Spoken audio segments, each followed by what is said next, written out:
I've made over $400 million online, and clients paid $10,000 to come to this specific event, and you are getting it for free because I want you to become a paying client of mine someday when you find value in this video.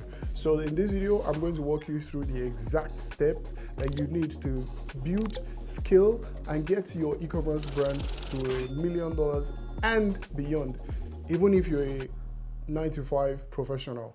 So let's get into it. I created this presentation to provide clarity on making the path to 7 figures easy, and also to answer some of the questions that have been asked in the group and by Ahmad based on difficulties that everybody is facing, and to just make sure the whole process is streamlined. So we're going to it real quick. And this was created in assumption that some don't have their product selected yet, some already have the product selected, but we're just going over it. Now the first phase is market research and product selection. How do you select the products for you to sell? High growth niches with passionate buyers and oversaturated.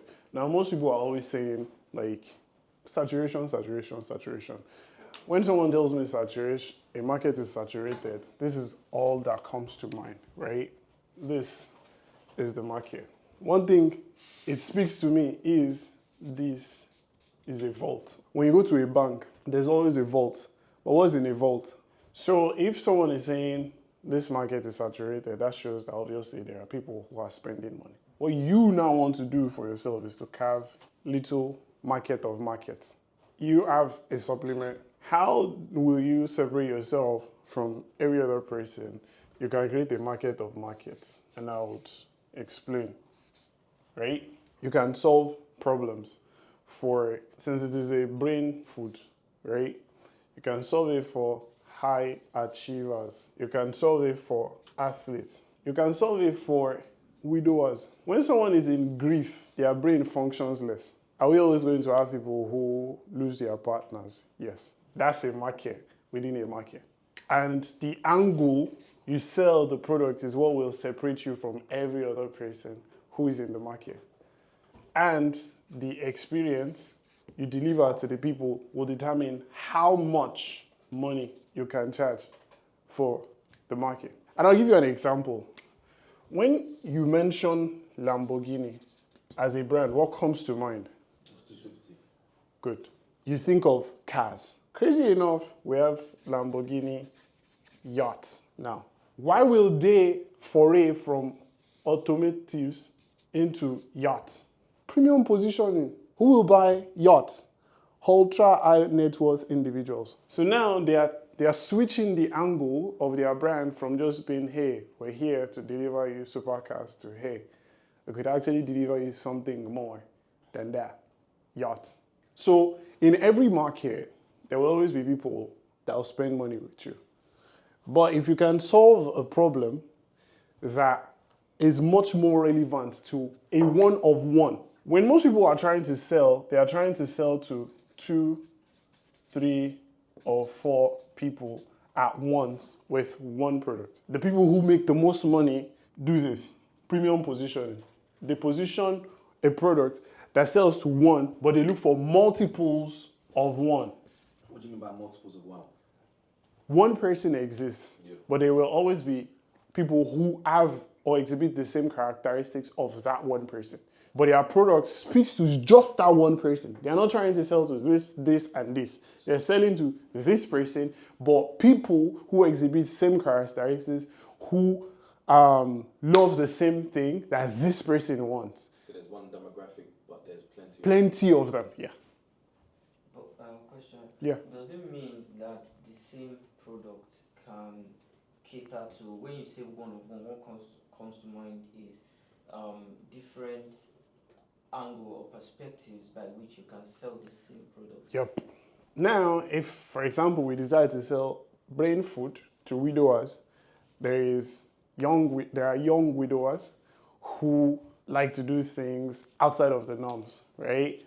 Then there are middle-aged widowers who are not interested in remarrying again, but they want to function in their business. They want to be able to take care of their family, right? And then there is the elderly widowers, like these people are 80 plus and above. That's his love of his life. He's not interested in getting married, but he still wants his cognitive abilities to be able to take care of his grandchildren and all of that, right? So he's not driven by money or any of that, but driven by familial love. It's still widowers. And then your profitability. If you're selling something, you should at least have 50 to 30% of your money as profit margin. Why do I say this?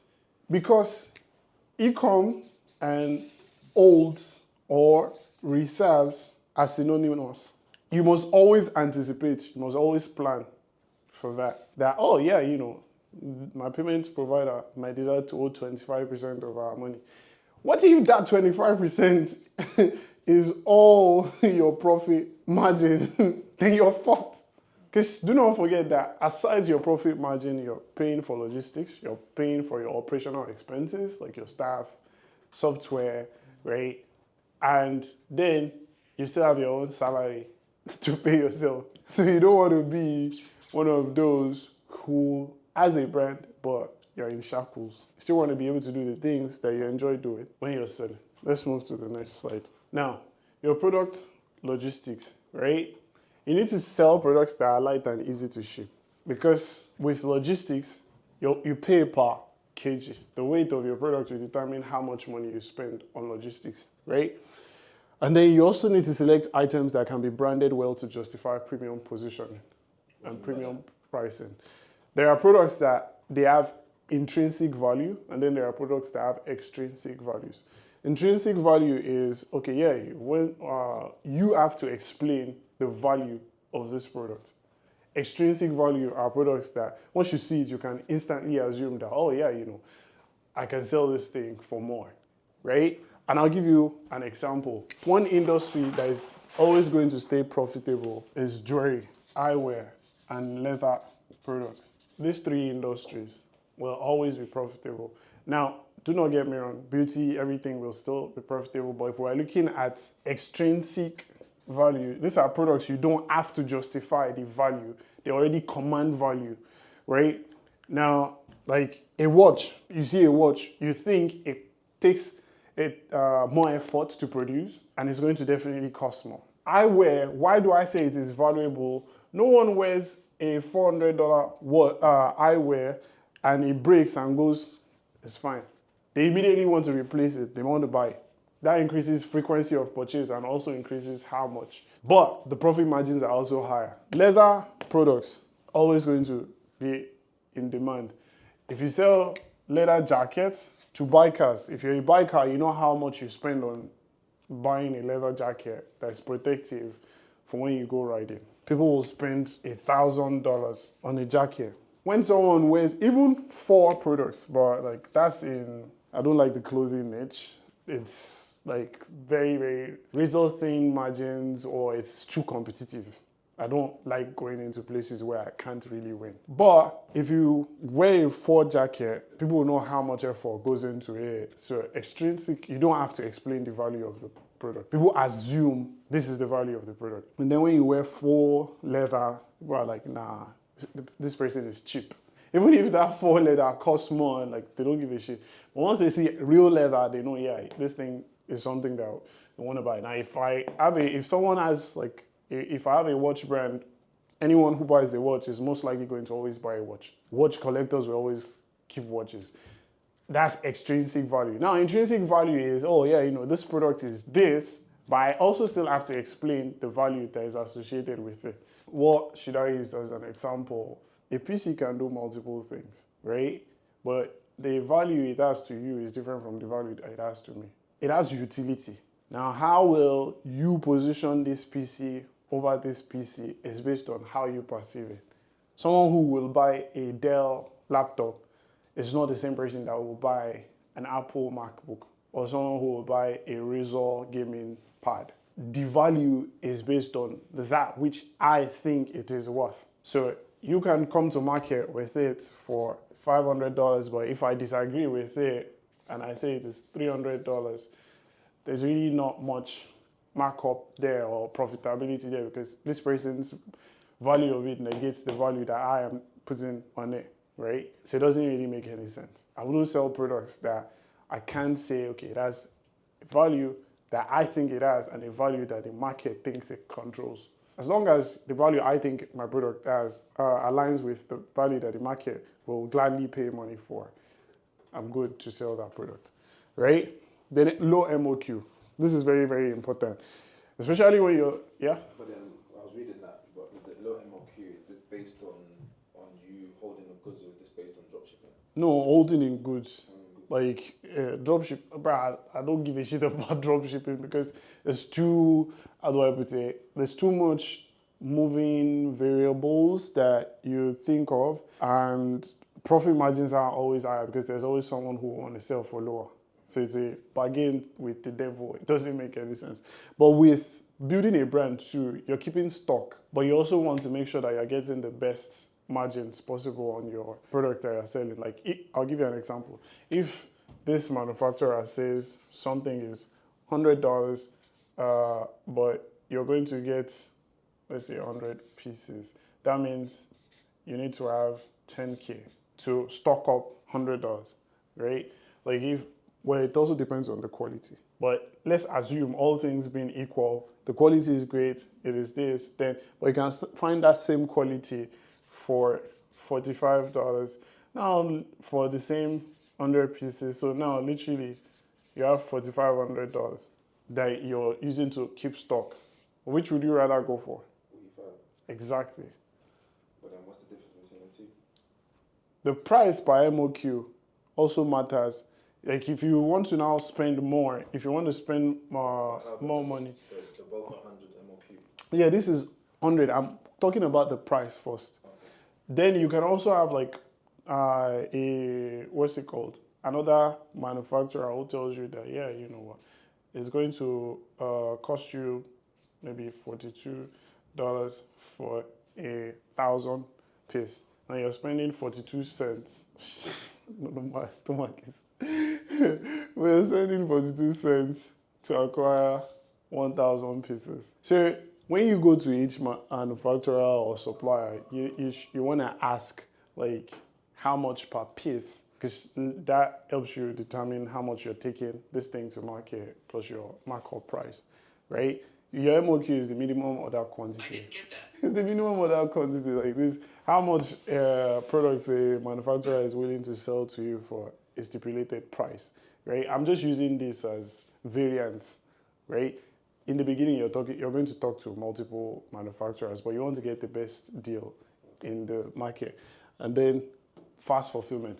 However, that's one thing that most people get wrong. Because this manufacturer is selling to you for cheap, doesn't mean they can deliver it faster to your customer.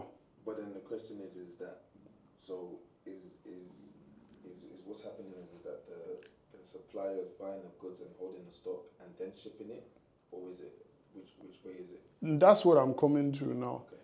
So this person could have, because 3PL, this person could have, okay, let's just use this one. This one charges you 10K, right? But it is a US fulfillment chain that they have, which means within 2 days, it can arrive at the doorstep of your customer, because they could just get it like within 24 hours to your own warehouse, and then within 24 hours after that to your customer, right? This person could have it in Switzerland, right? And it will take 72 hours to get to your customer. Now this one, which is cheaper, obviously, So would take does it you. have to go to Switzerland before it goes to the US, or is it?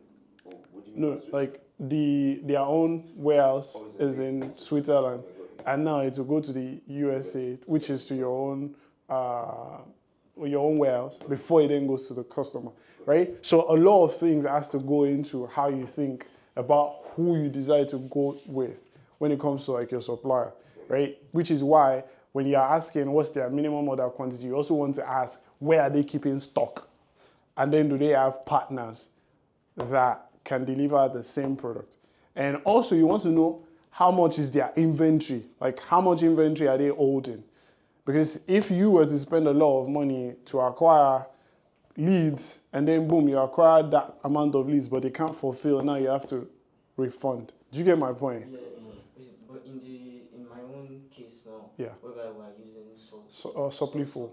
Yeah. They hold the Stock in USA. inventory in USA. They are always formulating labs and formulating partners since you're dealing with brain products, supplements, right?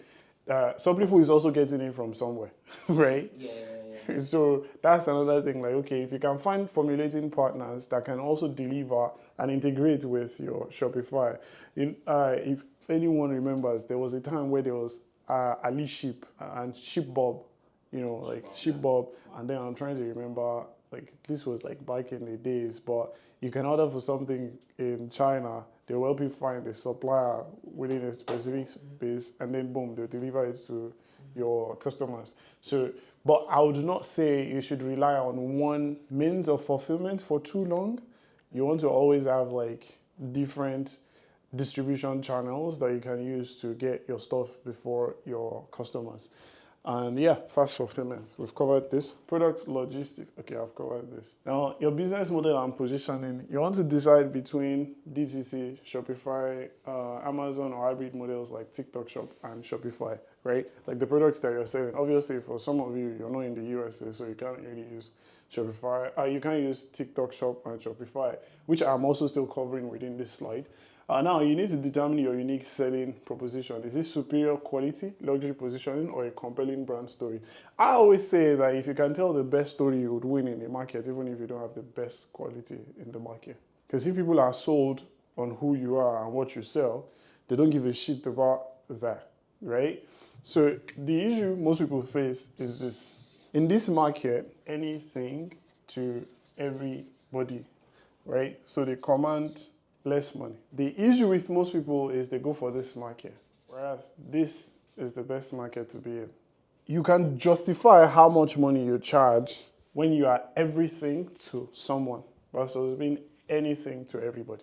And for that to happen, if you can tell a very, very compelling brand story, I mean, like growing up, everybody knows the story of David and Goliath, the turtle and the hare, right? Like the turtle and the hare, or the tortoise and the rabbit, whichever way.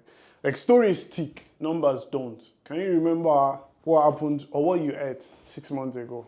But I'm sure you guys can remember one person that pissed you off 6 months ago. Why? Because your emotions were heightened. So if you can find a way to heighten people's emotions, which is when you define your brand's theme, values, and emotional triggers, you're going to connect more with someone, and then you can charge more. What we used to say is the best form of disseminating your brand story. Yeah, I actually created a content deck for you guys that will make it easier for you that every time you come up with content for your brand, it's easy. And it's a slide I will share with you. Shock and awe, status triggers, deep emotional pain and aspirational content, then flexing without trying, right? Like product performance tests in extreme scenarios. Now, like what happens if I put this through this ridiculous challenge? There's someone on YouTube, I'm trying to remember his name, who wanted to test different cognitive enhancing products. What's the common one? I think zinc or zin that these guys always take. Nicotine and all of that. Yeah. So he took different brands and tested how each allows him function. Mm-hmm. And he made the video. The video got 3 million views on YouTube. Mm-hmm. It was just like, I want to see which one conveys the biggest meaning. Now that is like extreme, digging into the extreme. Because everybody is going to be like, okay, they want to be involved in the process to know how does this work, right? So people are addicted to curiosity and sensory experience. So you have to look at how can I make people feel. But what are you trying to make them feel? Shock or in awe, right? Now there's status triggers, like showcasing people who already have what your audience wants as the ideal stuff. So even if you're not going to look for like a crazy celebrity or all of that, let's say you want to sell to skaters. Skaters need to constantly be focused for them to be able to perform stunts, right? Find a local skater, which you said you found, and then showcase how it helps him stay focused and during his stunt performances, and boom, now anyone who wants to skate and feel dialed in, they want to feel like the guy. right? Look at the movie Limitless. They literally tried to embody someone taking a pill for them to become successful, right? So it's how trying to reenact stuff like that that appeals to the masses but calls out your ideal audience, right? Then there's the deep and emotional pain and aspiration. So instead of just telling the people that, hey, here's the product, like, okay, I spent this time perfecting this, but because of this. It has to be in a repeatable format. So you have these content pillars. That's why I created this. And then flexing without flexing, without trying. Subtle flexing that triggers aspirational envy, right? Like, you're an accomplished man, whether people would like to admit it or not. You've done so many stuff that anyone who knows will be like, oh shit, like, it's cool. So tie that back to your journey too. Like, okay, yeah, I decided I wanted to create this because I want to make it easier for you to be in this position that I'm in, right? Or someone else, like, but conveying the value through your content makes people go. If you look at Phoenix watches, like, everything on the page is not accidental. Literally everything on the page is watches and supercars. So you go, oh yeah, you know, I need to feel accomplished for me to buy this, right? So it's something that once someone sees, and then the next series of content I'm about to roll out is I'll just approach random strangers and be like, hey, how much do you think this watch is worth? Get the feedback of that and then post it. It will make other people engage and interact with the content because they want to say, oh no, there are people that are saying it looks like a fake hippie. There are people that, you know, like, but they are talking, right? So stuff that makes people want to be involved in the conversation, stuff that makes people go, oh shit, I didn't think about it that way, right? Like, there are women who are entrepreneurs or who are 9-to-5ers, but are also mothers. And most times I've seen women say they feel forgotten because they are trying to shuffle between each identity that they have, being a mother, being a wife, and then working at their job and all of that, right? So if your product can be tied into, hey, you can still feel accomplished with what you're doing, despite all these other identities that you have, then this is something you should buy into. But it needs to be tied to an end goal, and your product is seen as the messiah that gets them to that end goal. Your product should be the Moses that walks the Israelites through the Red Sea. Is there any way you zone in on what emotions that you exactly want to trigger? Yeah. On the content, yes. If I want you to be enraged right now, I know the emotions I'll trigger. Right? Like, I had a video, which is funny enough, one of my most performing videos on my Instagram page, which I said I don't talk money or numbers with anyone who makes less than $450,000 a year. That video got over 1 million views. It's so triggering because when you look through the whole comments, people are trying to justify it, like, oh yeah, but it's like, I'm like, if I'm talking about certain things, if you make less than 450K a year, you wouldn't understand. So why are you involved in the conversation? Right? So when you look at it from that perspective, you know that, hey, you're human. Humans from here till China are the same. There are things that everybody universally will look at and they will laugh. And then there are things that everybody universally will look at and they'll just be like, are you fucking stupid? But the worst thing you want to do to your brand is to be neutral. You don't want to be on the fence. You're either here or here. But to sit behind the scenes, you're going to be forgotten, right? So yeah, anyways, let's go back to... So yeah, marketing and customer acquisition, organic traffic, right? You want to leverage TikTok Reels and Shorts for free organic reach. I know of someone who uses YouTube Shorts to get over 100 million views every month for free organic reach. But the good thing is, on the landing page of their product, they have Google Tag Analytics. So it shows you where everybody's been driven from, right? And then influencer partnerships. You want to collaborate with influencers for initial sales instead of paid ads, if you can. And when I say influencers, I don't mean someone who has 1 million followers. Someone can have 1 million followers and they can't influence shit, right? Like, it's true. Like, but if you can find someone who has a core targeted audience of 1,000 and they will listen to whatever they say, they'll bring you more money than someone who has like 500K or 1 million. So I always look for people who have like 1,000 to 50,000 followers, because that's also when your engagement is highest the most. If you go on Flanks or socialblade.com and you check average engagement rates of people who have more than 100,000 followers, the higher your audience is, the lower your engagement is. So UGC content, yes. So you want to use UGC content to drive engagement and trust for the products that you sell. The more, like once you get 30, 50 customers, give them an incentive for them to give you videos of themselves using your product in exchange for coming back to shop for stock credit, right? And then retargeting, you want to have that in place. Use emails to convert abandoned carts and retain customers, right? Also, like your ads do that. Now, this is very, very important. Your key marketing metrics. Any other thing outside of this is bullshit. I don't care how much you're spending for clicks. I don't care how much you're spending for 1,000 impressions. I don't care how much you're spending to get them to your landing page. These are the 3 most important marketing metrics you must understand. How much is it costing you to acquire each customer that you're getting? What's your average order value? How much are they spending with you on average, right? Like everybody who comes to you, as long as your CPA is lower than your AOV, you will always be profitable. Because if it costs you maybe $40 to acquire a customer, but your customer spends $500 with you, on average, like you could go ahead and spend that $500, right? And I always try to get at least 2.5 ROAS, return on ad spend. If I can get 2.5, if I know that, yeah, I spend 100K, I'll get 250K back, I'll go ahead and spend the 100K. But you must at least get 2.5%. And then, yes, most people ignore this. Always like, oh yeah, your operations is very, very important and will determine if you're going to be scalable or not, right? You don't want to create a decorated jail for yourself when it comes to your business. So, operations and scalability, your automation.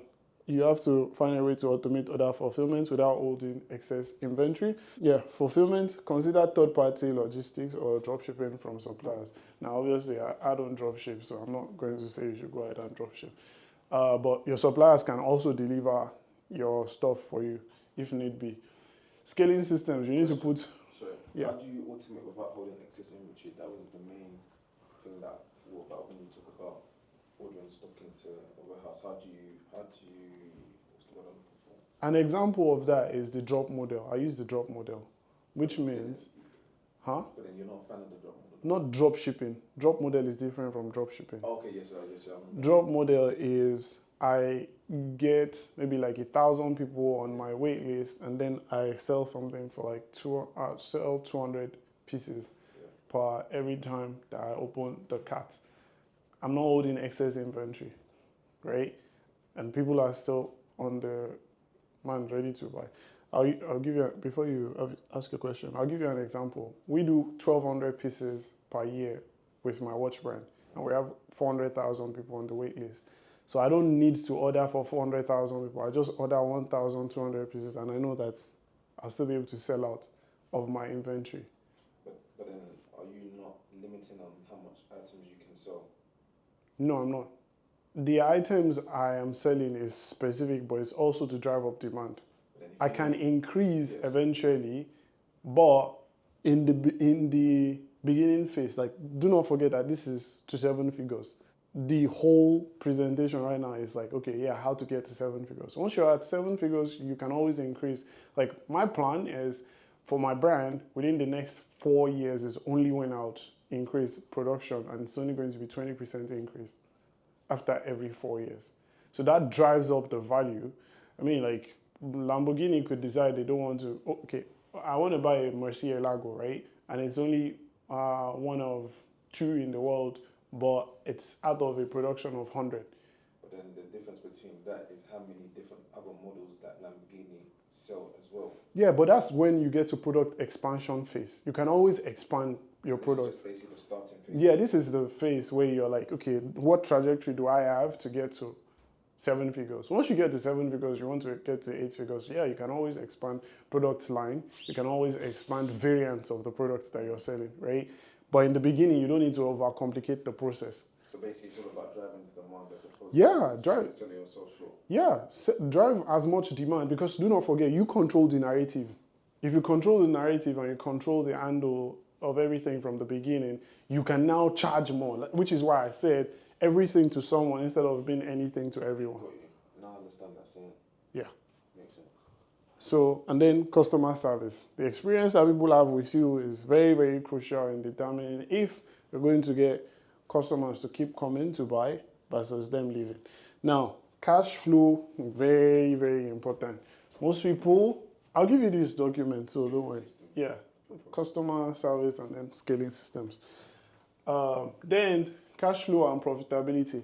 You need to have a way for you to break even, right? Which is why I say you should always make sure 2.5% ROAS, right? And then your profit margins are high too, which is where your average order value comes into play. So you must aim to break even and reinvest profits quickly. Do not eat your fruits early, or do not eat your seeds early. You want to make sure that you reinvest into the business, because it's e-commerce, right? Like stock, the more you can get more money to spend on ads, the more you can spend more money on, like your operations and systems, the easier. Now, you want to make sure that you are recouping your ad spend within 30 days. It's not that, you spend $1,000 and you're waiting for the next 60 days before you can recoup your $1,000. No. You want to be able to recoup it, right? Now, once you've started ordering from your manufacturers and you've built that initial trust, ask them, negotiate for net 30 or net 60. Net 30 means you pay after 30 days of ordering for the product. Net 60 means you pay after 60 days of ordering for the product. But they know that because you're ordering in volume, you're still going to come back to buy. So that can only be done after you've established like Trust. a steady buy, steady buy with them. Yes. Because I noticed I was testing my payment checkout, right? So I noticed they charged the card I initially connected to their store, almost immediately. So I was just thinking in my mind, okay, let's say I have 5,000 orders now. Are they going to keep charging my card? What if I don't have as much money in the card as the orders coming in? Yeah, what does that mean? Does it mean my orders will be declined? No, you can also discuss with them to create a buffer time. Yeah. Okay. You're like, hey, this is the amount of inventory or orders I'm expecting, but we do not have the cash flow in hand right now.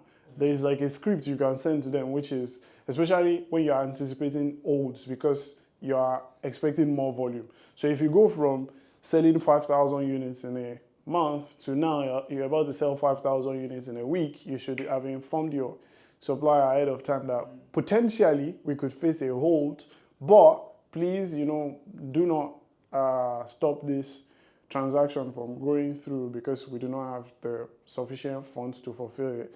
We will provide that fund after the sale. That builds trust because now you're informing them ahead of time. But if they charge your card and it bounces the first time, they charge it again, it bounces the third time and the second time, and you've not informed them, they might decline the transaction, right? And then pricing strategy, like I said, profits is all that counts. I'm not one of those gurus that'll tell you, $1 million, but it's maybe 100,000 of it that is profit. No, I'd rather have a business where I'm running I'd rather have a business that I'm running and makes 250K in a month and 130K is profit. That is money that goes into my bank account after I've reinvested into product and everything. Than for me to have a business that does 3 million in a month and I only keep 300K. Because the overhead of doing this is way too much, it's too complicated versus doing this, right? So everybody decides the kind of business they want to run. I want something that is giving me my lifestyle freedom, right? I'm not trying to create another high-paying job for myself. I'm not interested in the bogus numbers when the profit is very, very thin, right? So that's what I'd rather do. And then this is the phase one of your execution plan. Winning product that you've gotten, which is like your angle for selling and all of that. Strong brand in place. Week 3, launching on Shopify. Then you begin organic content, which I will share with you, the content plan. Then phase 2, which is this, the first 2 weeks, weeks 5 and week 6, you spend on optimizing conversions and refining your branding based on initial feedback. Then 7 and 8, which I said to Frank earlier, introduce subscription or upsell models to increase average order value. It's very, very important that you find a way to constantly sell to people when they buy from you, than spend once, now go and find new customers. Then weeks 9 to 10, launch micro-influencer campaigns and affiliate partnerships. Like, this is very, very important. If you can find influencers within people who have already bought from you, even better. That's where brand ambassadors come into play, right? And then weeks 11 to 12, invest 5K in ads after proving concept organically. So you spend time on doing your content. You see what content works the best that you can use as an ad, which an example is the content that I sent into the group. Got 76 million views. If it works that much organically, then boom, like create lookalike audience of that. Oh, we've already covered it before you heard. But lookalike audience of that, custom audiences, and then just target the fuck out of it with 5K, right? It will definitely work. And then phase 3, month 4, refine your ad creative, kill the ad creative that isn't working, scale the ads creative that are working, then test new ad channels. This is now something that is very, very important. Most people will exhaust their audience on just Facebook without testing like TikTok, Google Display Network, and YouTube. Once it is working, if it is working on shorts, if it is working on shorts on YouTube, it will work on TikTok. It might just be like the hook that you may need to change, or the middle of the body of the creative, but it will work. Then partner with high-level influencers for increased credibility. That explains itself. Then expand product line, which you talked about, and increase. So, but expanding product line here is vertical. So if I'm selling pillowcases and all of that, I'll sell nose strips or mouth tapes, which still enhances the sleep of the person who buys from me, but still bumps up the average order value of what I'm selling, right? So it's something that still serves or complements that which you're selling. Now, phase 4 is month 6 to 8. Then you want to introduce like products premium line. One thing people forget is you can have a drop model, but you could also have like an evergreen or around the year products that you're selling, but it's also limited, right? So you could have, let's say with my watch brand right now, we could have watches that we're selling, but then still have like one core watch that customers can buy all year round, but it's also in limited pieces. But it will always be available every month of the year. So that is constantly drawing in cash flow, right? And then we could now have like a membership tier, which is people who get to give me feedback on how our watches should be and all of this. But that is also adding money, and it requires no fulfillment, right? 0 fulfillment, more cash flow. Then month 8 to 10, leverage PR and authority to solidify your brand trust. 10 to 8, ambassadors. Month 12, optimize cash flow, reinvest profits, and prepare for potential brand exit or expansion. Easy. 1 year. Systems and processes, it makes it easy for that to be accomplished. So, bottom line keys to success: sell what's selling, keep it lean, proven acquisition, and smart scaling. Does this make sense? It makes sense, but the aspect of how do we find out what sells? That's easy. Multiple forums exist. There's Reddit, right? Like you want to find where people are already engaging and providing discussions and feedback about something they are buying, right? If I want to sell something right now in the beauty industry, I'll go to our Beauty Hub on Reddit. People are already providing feedback. If I was looking for something on Huda Cosmetics, I could go in there and be like, just enter Huda Cosmetics and find out where they are slacking, right? Literally, even people go on Reddit to shout out gurus and all of that, like, oh, I want to buy this course, should I buy it, right? So people are already engaging in these conversations. Then also the brand profiles and all of that, like where they exist and all of that. Go find out what people are saying, or go into like the media library, Facebook ad library, search for the ads that these people are already running, go and interact with the ads, right? So all of this, then you can also sign up to their, I think the most intimate way to funnel hack is email. Just sign up to their email list and see what they are doing and how they are doing it. But if someone is spending a lot of money on ads, if you go to an ad library and you see like 160 ad campaign launched in a month, obviously nobody is spending a ton of money on something that isn't working, right? Then with YouTube ads to VidTower, you can use VidTower to see what ads are running. VidTower also sends ad breakdowns of companies, funnels, and all of that is working. You could sign up for their funnel of the day. You guys should pay me if you're saying this.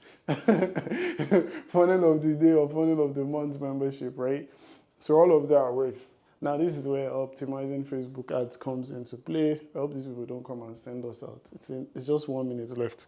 But identify the problem.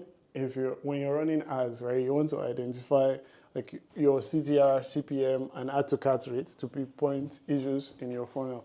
We explained it earlier, but I'll just brush through it real quick for you. The goal of your ad is to do one thing and one thing only: get the click. That's the job. If it does get the click, you don't need to worry about it. Now, if it gets the click, but you're getting no sales, then it means like your website or landing page is not delivering the experience that people expected when they clicked on it. Liking the content. Not liking the content, or they click on the content to go to your website. Right? Because now it is pattern interrupt. You're interrupting their experience on the platform, right? So if they can come from the platform to your own website, but they don't buy, then it's not the ad that is the issue. It is the website that is the issue. So the website, and the example I use with them is, imagine if you are scrolling on Instagram and then boom, like you see an ad that tells you come in for a free consultation for your tooth in a dentist's office. If you go, the ad has done its job. Now, the next thing is the reception and the dentist selling you on recurring packages. Oh, look at the example. I took you to Dr. Diane. Right? So their service sold me on it, but I brought you to the place. Now, if your experience with Dr. Diane wasn't great, you wouldn't have paid for more packages. You know how many packages you've paid for with your osteopathy? So it's the same way. So your ad is literally that. It does that. Then the website delivers the job. That's how you get the sale. Now, if the ad isn't performing well, you want to test as many ways possible. It could be the hook, it could be the body, and it could be the CTA, right? The hook is always very, very crucial. If your hook doesn't do a good job, people won't stop scrolling. If it does a good job and people stop scrolling but they click off, then you need to tweak immediately where they click off. So you could check if people watch for 25%, that means the hook has done a good job, then the body hasn't, right? If people watch for 50%, right, then the body has done a good job, but the CTA hasn't. But if they watch for 75% and they still do not click, then you need to tweak your CTA. Because all of these are data that you find within the ads library, won't you? Right? So now if your CTA is fixed and you get the click, but you don't get the sale, then it's your website. So maybe it doesn't drive enough trust, or people do not see conveyed value of the products that you're expecting.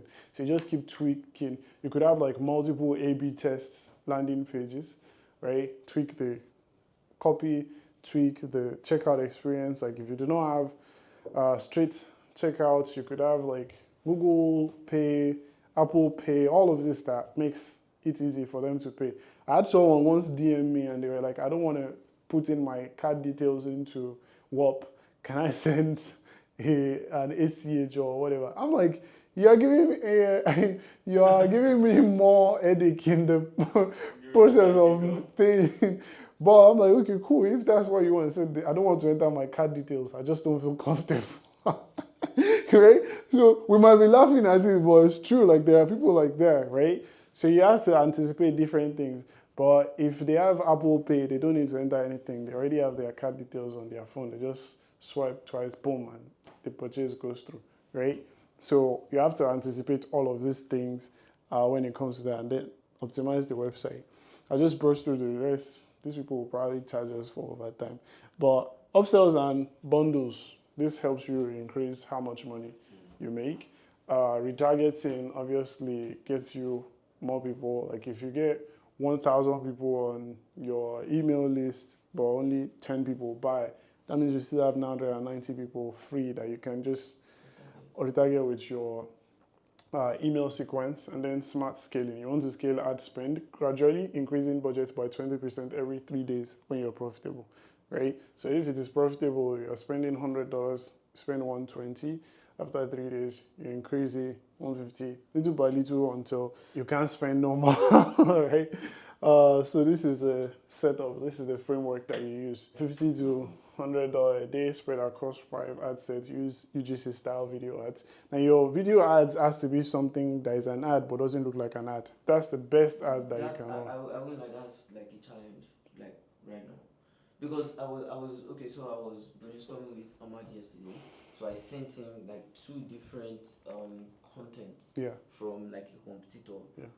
The first one was obviously looking like an ad, but I mean they are running it. Yeah. That means people are clicking on it. Yeah.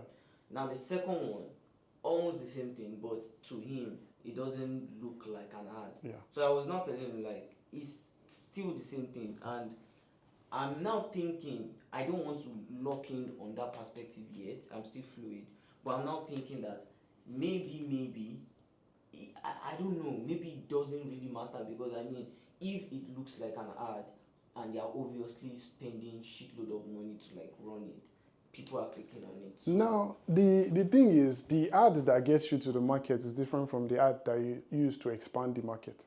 And I'll show you an example with Dr. Squatch. I was going to do a breakdown of this with you guys in the community later on, but I'll just go to... Listen up. The soap you shower with, it's you probably haven't even questioned what bar of soap you lather up with. They took a market and expanded into a new market with this ad.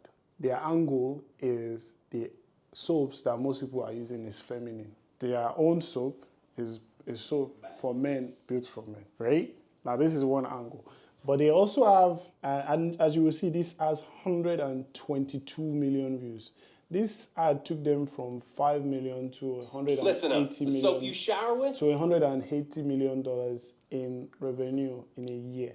That's not even the only one. Like there's one where they were breaking, like you could have an ad that specifically the end goal is just to go open new markets. You're not a dish. Aha, this is it. You're a man. Do you see what they did in the first 3 seconds of this video? What did they do? Good hook. Pattern interrupt. If you are a woman and you're watching this, what will you do? You click away because they're not targeting you. But it's still, it will crack you up. Like you're not a dish, you're a man, right? They took a dish, broke it. So not only did they grab your attention with visuals, but sensory too, because you heard it, right? So it stops you from whatever you're doing. And then they're taking a jab at the existing competition with this. Us versus them. Yeah. Most name brand bars and body washes you rub on your skin are classified by the FDA as synthetic detergent. Taking an authority stance. So, see, what they are doing is just bah, right? It's called punch in the gut messaging. They not only just said most of the others that are in the market, but now they took an authority that everybody respects and used it to take a dig at them again. And then they have the enemy, Big Soap. Exactly. So, It's not even real soap. another thing. Do you see what they are doing? Hook after hook after hook. But each hook leads to the next hook. But this has 175 million views. And see what is there. What's here? As seen in Esquire, Men's Health, GQ, and more. And once more, Dr. Squatch, go to the website. So this alone drove so many sales for them. Start treating your body to the natural, nourishing, lathery goodness of Dr. Squatch soap. Are you seeing what they are doing? So like literally everything they are doing. Negative to positive. Yeah. So now they've reframed themselves as the best versus the rest. This is shock and awe style of content. Because now everything they've said in the beginning has negated all the others, but that's framed them in the best way possible. So it makes you respect their brand. Because now this guy is smiling. Get ready to step out of the shower feeling alive. That smells really good. Smells like my guy's cologne. When a man wants to look good, who is he trying to look good for? And when women are approving of something that a man wants, what happens? And every 5 seconds it's a different clip. So, do you get what I'm saying? So there is an ad that you can make that doesn't look like an ad that still opens a broader market for you while calling out your ideal audience.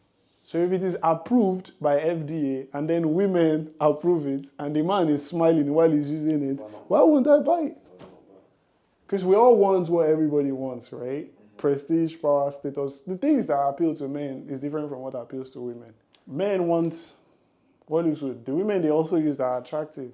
Maybe they might be 5 out of 10, but they are attractive at a certain level, right? Okay. It smells really good, yeah. Really sexy. Oh, that smells really good. Now, an attractive man and a woman who is sniffing him out. But do not forget, she's taller than him. So now they are speaking to what? Another subset of men. Do you get it? Yeah. But it's subtle, very, very subtle. Use it, but like, if a guy smelled like that too, I'd be like, ugh. If my man... Now, a different demographic. Do you see what they are doing? So one ad is literally expanding different markets for them all at a time. And this doesn't look like an ad. It feels more like they are creating awareness for their brand, but it's still driving sales. 100% of that. Wow. man was wearing this, I would be all over him. Natural. So now we're 36 seconds into the video and everything just keeps, yeah. But if you stumbled on this on YouTube, you wouldn't think, oh, I'm watching an ad. You just think, oh, another YouTube video created. But once they find a winner, they put more money behind you. Because like if you look at the size of their audience versus the size of the views, it's completely different. So if they are getting billions of views on their products, then yeah, they can go crazy with it. If this video initially brought in like 10 million views and those 10 million views converted into like 80 million in sales for them, they can then take 40 million, which literally was earned for free with content, and just go dump it on ads and expand their market. That's how you become a market authority. But you have to, in the beginning, take something that will go out there and just start taking people by the jugular, like, yeah, come by. So you can have content that is an ad that doesn't feel like an ad. And people also want to talk. See the comments. People are talking in the comments. See this? When you find someone in prop hunt, you're not a dish, you're a man, right? So it gets people. See, I had this comment at 4 a.m. and I've never been more disturbed to hear, stop marinating your man meat in the dark. Right? Like, few ads have ever managed to catch my attention, even few have managed to keep it, and almost none have ever made me sat them up on YouTube after seeing them. Congratulations, Dr. Squatch, you've managed all 3. So if the average Joe can even understand that this is marketing done at its finest, then you know that it has done a good job. Look at the top comments. Everything re-emphasizes that this was properly done. So that's what you want to think of from the jump. Like, okay, is this an ad that is to reinforce my authority, or it's to go open a new market for me? So everything has to be very, very calculated. I'm not going to spend a dime on ads when I don't know if I can engineer the success of my ad or not. But that also comes from, if you spent a bit of time developing content, you know, okay, this content will work. So if it works ordinarily, then it will work better as an ad. That makes sense? Yeah, it makes sense. I mean, product selection criteria, which I think you need to observe, is if you're selling a product, you need to have at least 2 things, right? Either you can create a subscription to sell with the product, which increases your LTV. Right. Or you can find an adjacent product to sell, like a complementary product that you can sell that will still bring in, returning customers. I don't like one night stand products. Like that. I don't want products that will sell once and now I have to. Because, see, think about it like this. Cost of acquisition, we're always right.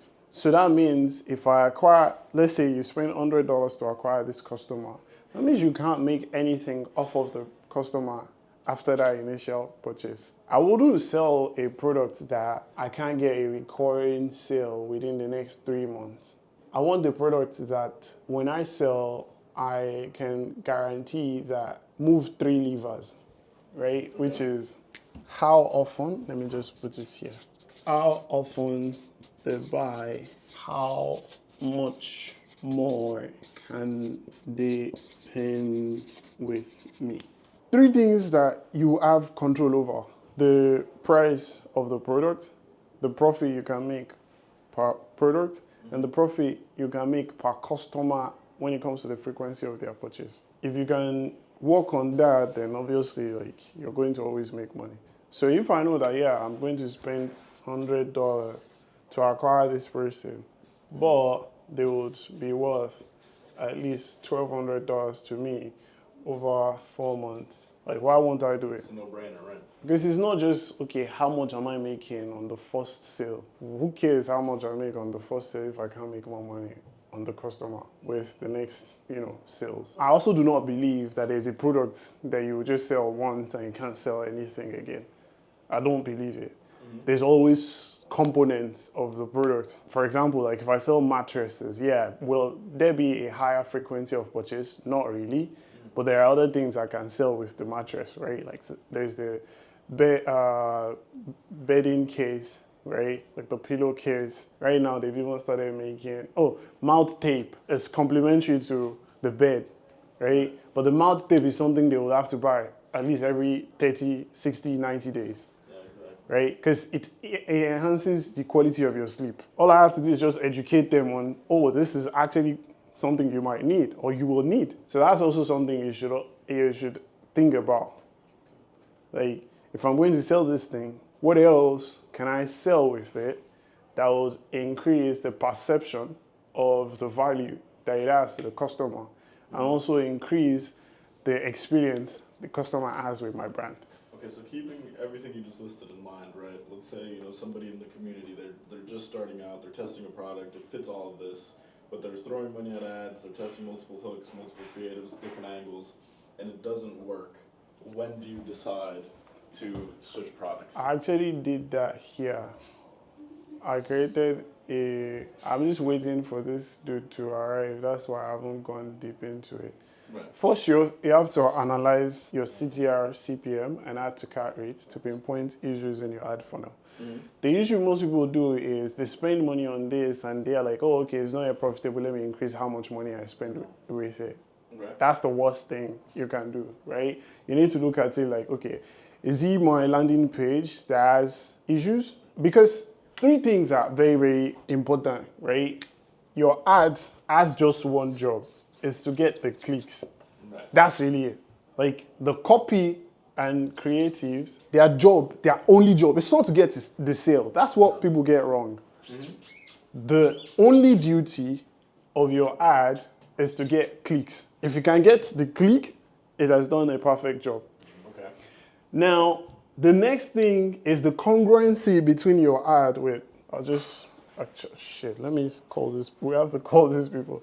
The thing is, the congruency, because I need more shit, is the congruency between your ad and your website or funnel. If your ad gets the click, the website or funnel has to guide the buyer to make the purchase. That's why I said it, optimize the website.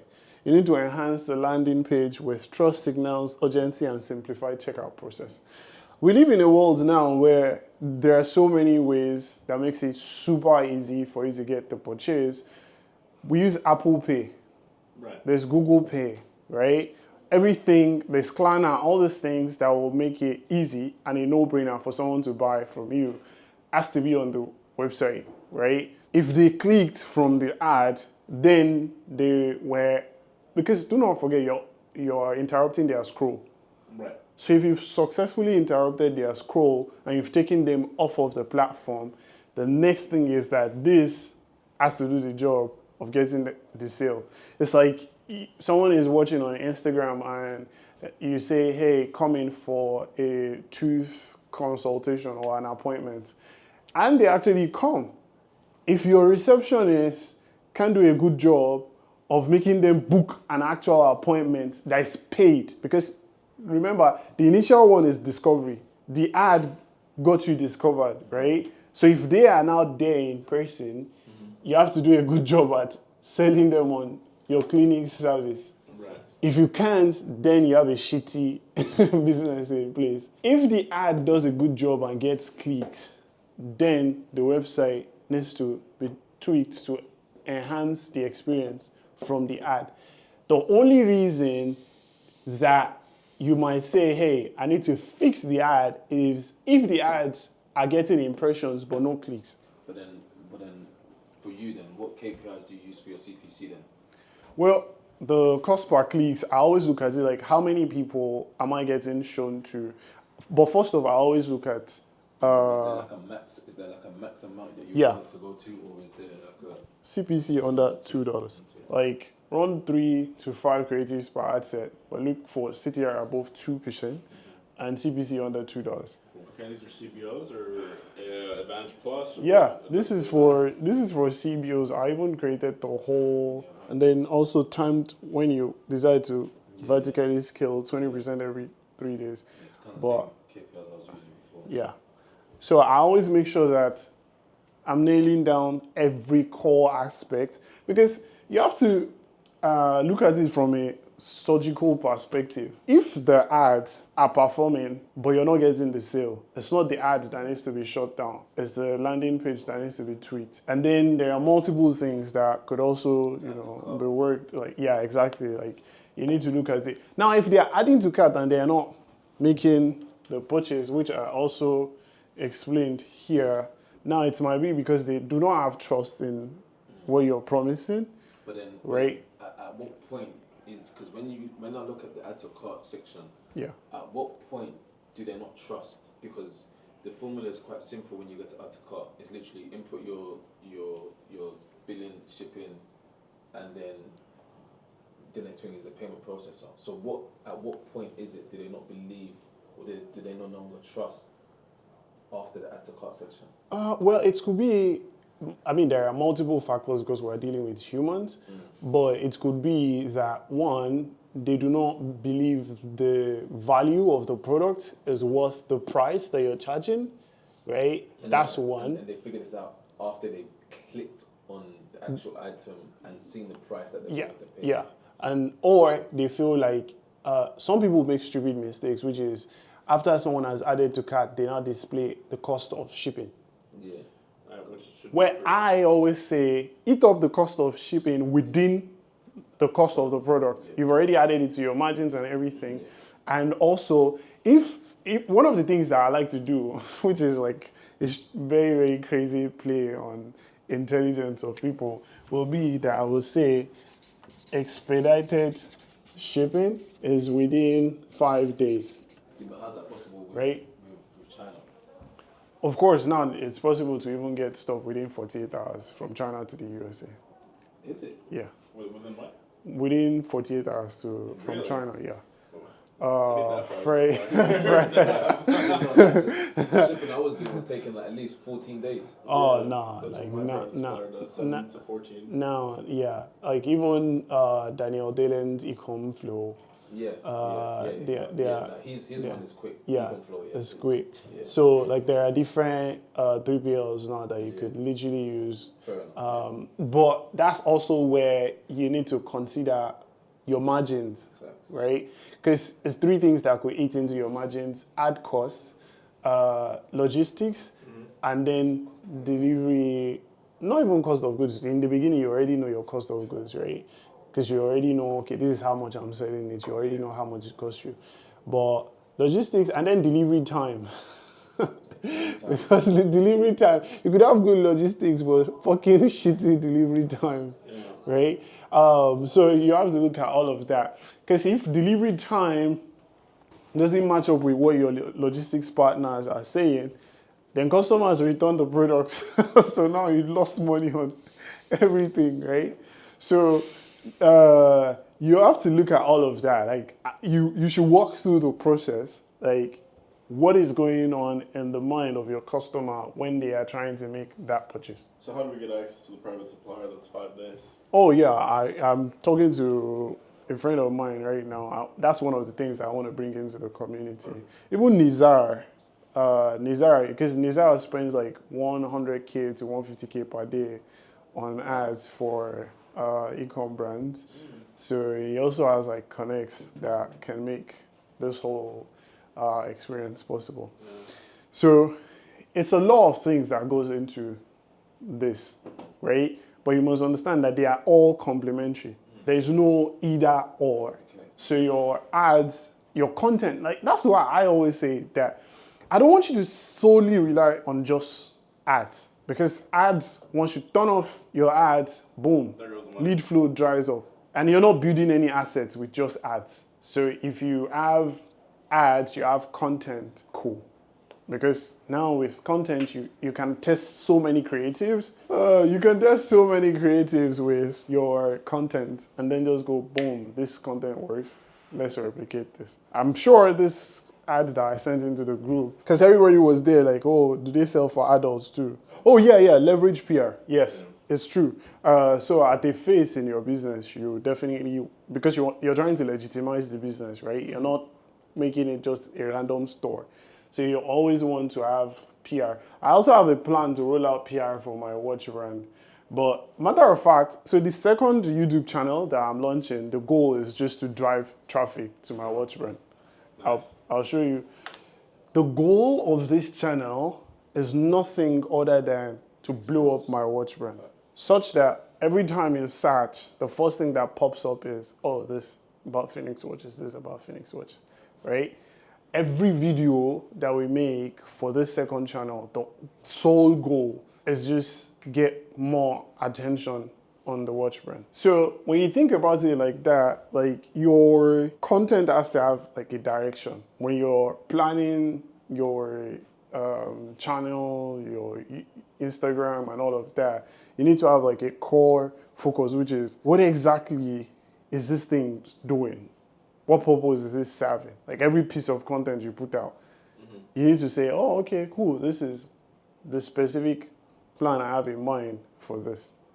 And that way, when people come across your brand, they have, because people have their own notion of you, whether you like it or not. But the more you can control the narrative, the better for you and for your brand. Do you get my point? Yeah, 100%. So whatever it is you decide to say, yeah, like that's why PR is also important. Like I have a couple goals in mind, even when it comes to like getting as much PR possible for the brand. If you've watched this to the end, I hope you found value in this. And if you're interested in learning from me, DM me on Instagram at ecomwithabdul. Now go watch this video where I show you how I helped someone make £400,000 in 30 days.